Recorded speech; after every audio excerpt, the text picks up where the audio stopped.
नमस्कार जय जगन्नाथ सांग माने मु सुस्मिता मो चैनल रे आपण माने को बहुत बहुत स्वागत। तो आज चलतु बनैबा रज स्पेशल काकरा पिठा। या बहुत बढ़िया लागिबो। वीडियो को आपण माने लास्ट पर्यंत देखंतु। आउ मो चैनल रे नुआ थिले सब्सक्राइब करनेबे, लाइक शेयर करनेबे, आउ मते सपोर्ट करिवे। तो चलतु एथर वीडियो को स्टार्ट करिबा। काकरा बनिया पाई कि मु एठी तीनोटी आंब को नेइची,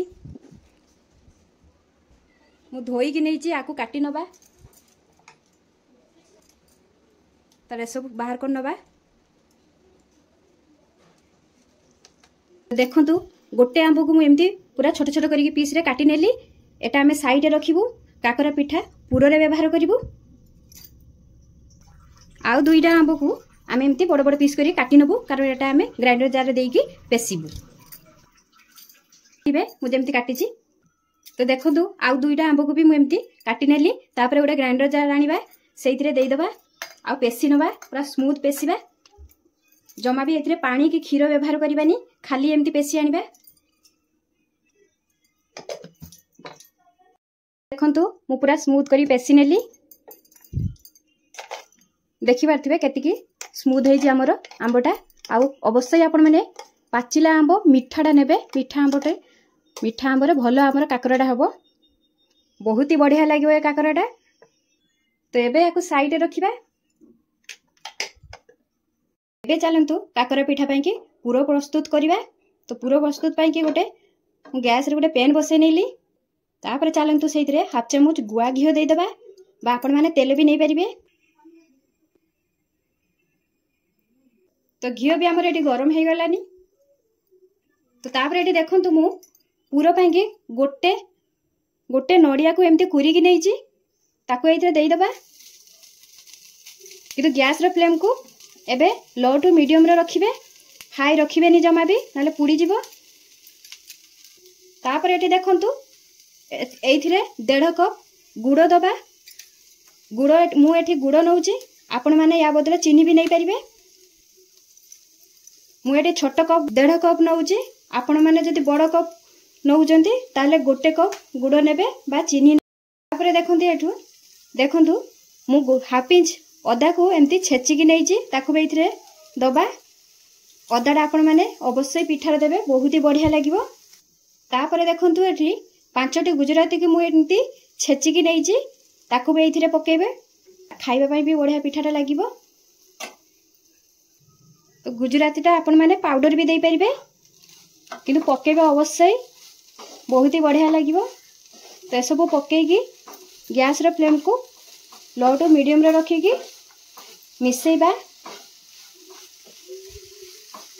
तो एबे याकू 5 मिनिट एमती मिसेइबा। पुरोटा सेत पर्यंत हमर अधा हेई जाइतिबो। देखंतु पुरोटा हमर अधा ऊपर हेई गलानी। तो एबे सेइथिरे जो आंबटा आमे गोटे काटी की रखी दिलु, ताकू एइथिरे दबा। आउ 2 मिनिट पाई कि मिसेई नबा। ए देखंतु पुरोटा हमर एठी हेई गला। एबे गैस रे फ्लेम को ऑफ कर दबा। चलंतु आ गोटे कड़ाई गैस रे बसई नबा। एटा जंतुणी प्रस्तुत करबा एइथिरे। तो कड़ाई भी हमर एठी गरम हेई गलानी। सेइथिरे गोटे चामच घिओ देइ दबा। तो देखंतु घिओ भी हमर गरम हेई गलानी। सेइथिरे 4 कप क्षीर ऐड करिबा।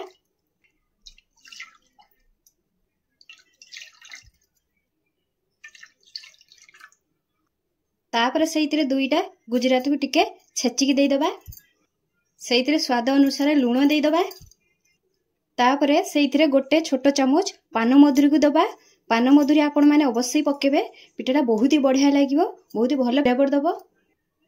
तापर लास्ट को आंबटा जो आमे ग्राइंड करी रखिथिलु, ताकू सब गुडी को पकेइ नबा एइथिरे। एबे गैस रे फ्लेम को ऑन कर दबा। आउ गैस रे फ्लेम को मीडियम टू हाई रखिकी आकू फुटेइबा। आ सब जिनस को मिसई नबा। तो यही रजरे ए काकराटा आपण माने निश्चय बनातु। बिल्कुल यूनिक, बहुत ही बढ़िया लागियो, बहुत ही डिफरेंट लागियो। निश्चय घरे बनै की खाइबे याकू। रज पूरा आपण मानक पाई की पूरा जमी जीवो। तो देखंतु एठी हमर फुटी गरे। देखंतु मेंको काकरा बनिया पाई की एठी गोटे बड़ कप ସୁଜି ନେଇଛି ତାକୁ ଏଇଥିରେ ପକେଇବା। ଗ୍ୟାସର ଫ୍ଲେମ୍କୁ लो ରଖିବା ଆପଣ ମାନେ। ତାପରେ ପକେଇବେ। ଆଉ ଏଠି ତା ସାଙ୍ଗକୁ ଗୋଟେ ଛୋଟ କପ୍ ମଇଦା ନେଇଛି ମୁଁ, ତାକୁ ବି ଏଇଥିରେ ପକେଇବା। ଆପଣ ମାନେ ଖାଲି ସୁଜିର ବି ଆକୁ ବନେଇ ପାରିବେ ଏ କାକରାଟା।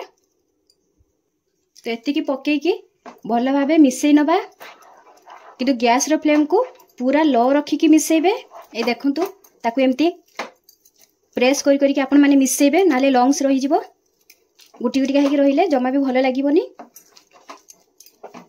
ମୁଁ ଯେମିତି କରୁଛି ଆପଣ ମାନେ ଦେଖିପାରୁଥିବେ, ଏମିତି ପ୍ରେସ୍ କରିକି ଆପଣ ମାନେ ଜନ୍ତୁଣଟା ପ୍ରସ୍ତୁତ କରିବେ। ତ ଦେଖନ୍ତୁ ଏଠି ଆମର ଜନ୍ତୁଣଟା ହେଇଗଲା, ଦେଖିପାରୁଥିବେ ଭଲ ଭାବେ। ଲଙ୍ଗସ୍ ବି ଆମର ଗୁଟି ଗୁଟିକା ହେଇକି ରହିନାହିଁ। ତ ହେଇଗଲେ ଆପଣ ମାନେ କେମିତି ଜାଣିବେ? ତ କଡ଼େଇକୁ ଯେତେବେଳେ ଆପଣ ଛାଡ଼ି ଦେଉଥିବ ଜନ୍ତୁଣଟା, ଜାଣିବେ ସେତେବେଳେ ହେଇଗଲା ବୋଲି। ତେବେ ଗ୍ୟାସର ଫ୍ଲେମ୍କୁ ଅଫ୍ କରିଦେବା। ଆକୁ ହାଲୁକା ଥଣ୍ଡା ହେବା ପର୍ଯ୍ୟନ୍ତ ଟିକେ ଛାଡ଼ିବା। ଦେଖନ୍ତୁ ଏଠି ଆମର ଜନ୍ତୁଣଟା ଥଣ୍ଡା ହେଇଗଲାନି, ବାସ୍ ହାଲୁକା ଉଷମ ଅଛି।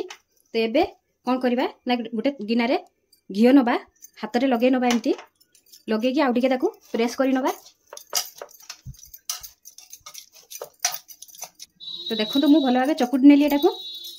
ତାପରେ ଗୋଟେ ଗୋଳା କରିବା, ଯେମିତି ରୁଟି କରନ୍ତି ଆପଣ ମାନେ, କିନ୍ତୁ ଏତେ ବଡ଼ ନୁହଁ। এই ଦେଖନ୍ତୁ ଏମିତି କରିବେ। ତାପରେ ତା ମଝିଟା ଏମିତି ଖାଲ କରି ନେବା। ମୁଁ ଖାଲ କରିନେଲି। ତାପରେ ତା ମଝିରେ ଏମିତି ପୁରଟା ଦେଇଦେବା। ଗୋଟେ ଚାମଚ ପୁର ଦେବେ ଆପଣ ମାନେ। ମୁଁ ଏଠି ଗୋଟେ ଚାମଚ ଦେଇଛି, ଆପଣ ମାନେ ଯେତିକି ବଡ଼ ରଖିବେ ସେଇ ଅନୁସାରେ ପୁର ନେବେ। ତାପରେ ତା ମଝିରେ ଏମିତି ବନ୍ଦ କରିନେବା। ଦେଖୁ ତା ପୁରେଇ ନେଲି। ତାପରେ ଭଲ ଭାବେ ତାକୁ ସମାନ କରି ନେବା, ଯେମିତି ପୁରଟା ଆମର ବାହାରି ଯିବନି ବାହାରକୁ। ତ ଦେଖନ୍ତୁ ଏମିତି ସବୁଗୁଡ଼ିକ ବନେଇ ନେବା। ଦେଖନ୍ତୁ ସବୁଗୁଡ଼ିକ ମୁଁ ଏମିତି ବନେଇ ନେଲି। ଏବେ ୟାକୁ ସାଇଡ଼ରେ ରଖିବା। ତାପରେ ଦେଖନ୍ତୁ ଏଠି ଗୋଟେ ପ୍ୟାନ୍ରେ କିଛି ରିଫାଇନ୍ ଅଏଲ୍ ଦେଇଛି। ଏଇଥିରେ ଆମେ ପିଠାଟାକୁ ଛାଣିବା। ଆପଣମାନେ ବି ଯେତେବେଳେ ପିଠା ଛାଣିବେ, ଛାଣିବା ଭଳି ତେଲ ଦେଇଦେବେ। ତ ପ୍ରଥମେ ତେଲ ଦେଇକି ହାଇ ଫ୍ଲେମ୍ରେ ତେଲଟାକୁ ଗରମ କରିବେ। ତାପରେ ତାକୁ କମିଦେବେ। ତ ଏବେ ଦେଖନ୍ତୁ ତେଲଟା ଆମର ଗରମ ହେଇଗଲାନି। ଏବେ ଗ୍ୟାସର ଫ୍ଲେମ୍କୁ ମିଡ଼ିୟମ୍ରେ କରିଦେବା। ତାପରେ ପିଠାଗୁଡ଼ିକ ଦେଇଦେବା ଛାଣିବା ପାଇଁ। ପିଠାଟା ଏଠି ଆମର ଗୋଟେ ପଟ ହେଇଗଲାନି, ତାକୁ ଓଲଟେଇ ନେବା। ଦେଖିପାରୁଥିବେ ଆପଣ ମାନେ କେତିକି ଗୋଲ୍ଡେନ୍ ରଖିବେ, ଏମିତି ହିଁ ରଖିବେ। ୟାଠୁ ବେଶୀ ଗୋଲ୍ଡେନ୍ କରିବେନି, ପୋଡ଼ିଯିବ। ପୋଡ଼ିଗଲେ ଭଲ ଆମର ପିଠାଟା ବି ଭଲ ଲାଗିବନି। ତ ଏମିତି ହିଁ ରଖିକି ଓଲଟେଇବେ ପିଠାକୁ। ତ ପିଠା ବି ଆମର ଆରପଟ ହେଇଗଲାନି। ତ ଆକୁ ଏବେ ଗୋଟେ ପ୍ଲେଟ୍ରେ ବାହାର କରିନେବା। ତ ଏମିତି ସବୁଗୁଡ଼ିକ ଆଉ ବାକି ଯେତିକ ଅଛି ସବୁ ଛାଣି ନେବା। ଦେଖନ୍ତୁ ସବୁଗୁଡ଼ିକ ପିଠା ମୁଁ ଛାଣି ନେଲି। ତ ରେଡ଼ି ହେଇଗଲା ଆମର ରଜ ସ୍ପେଶାଲ ସ୍ୱାଦିଷ୍ଟ ମ୍ୟାଙ୍ଗୋ କାକରା। ଏବେ ଆପଣମାନଙ୍କୁ ଦେଖାଉଛି ଭାଙ୍ଗିକି।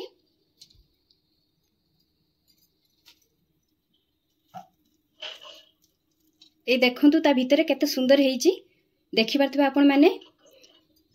ତ ଆପଣ ମାନେ ରଜରେ ଏମିତିଆ ଗୋଟେ ୟୁନିକ୍ ବିଲକୁଲ ୟୁନିକ୍ ଡିଶ୍ ନିଶ୍ଚୟ ବନେଇକି ଖାଆନ୍ତୁ। ନିଜେ ଖାଆନ୍ତୁ, ସମସ୍ତଙ୍କୁ ଖୁଆନ୍ତୁ। ପିଲାମାନଙ୍କୁ ତ ବହୁତ ହି ପସନ୍ଦ ଆସିବ। ଆଉ ଭଲ ଲାଗିଥିଲେ ମୋ ଚ୍ୟାନେଲକୁ ଲାଇକ୍, ସେୟାର, ସବସ୍କ୍ରାଇବ୍ କରିବେ। କମେଣ୍ଟ ମାଧ୍ୟମରେ ଜଣାଇବେ କେମିତି ଲାଗିଲା। ଆଉ ଏ ରଜ ଏନ୍ଜୟ କରନ୍ତୁ। ପୁଣି ଦେଖା ହେବା ନୂଆ ଭିଡ଼ିଓରେ। ସେତେ ପର୍ଯ୍ୟନ୍ତ ରହୁଛି। ଜୟ ଜଗନ୍ନାଥ।